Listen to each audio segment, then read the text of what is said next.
मद्यप्रेमींसाठी मोठी खुशखबर.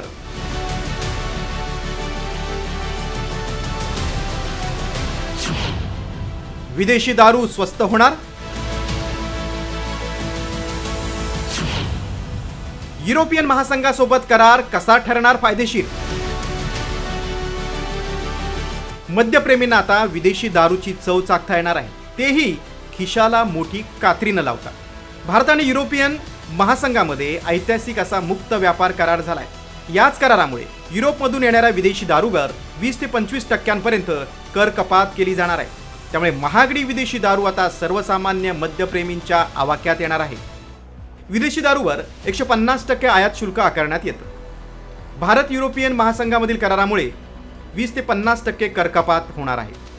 15,000ची विदेशी दारू कर कपातीमुळे फक्त 7,200 रुपयांना मिळणार आहे. दरम्यान केवळ विदेशी दारूच नव्हे तर युरोपियन बनावटीच्या कार, विदेशी बिस्किटं, चॉकलेट, फळं यांच्या किमतीतही घट होईल. मात्र विदेशी दारू स्वस्त झाल्यास एकीकडे ग्राहकांची चांदी होणार असली तरी भारतीय मद्य उत्पादक कंपन्यांसमोर मोठं आव्हान उभं राहणार आहे. परदेशी ब्रँड्स भारतात स्वस्त किमतीत उपलब्ध झाल्यानं गुणवत्ता कायम राखण्याचं आणि स्पर्धेत टिकून राहण्याचं आव्हान स्थानिक मद्य उत्पादक कंपन्यांसमोर असेल. ब्युरो रिपोर्ट, साम टीव्ही न्यूज.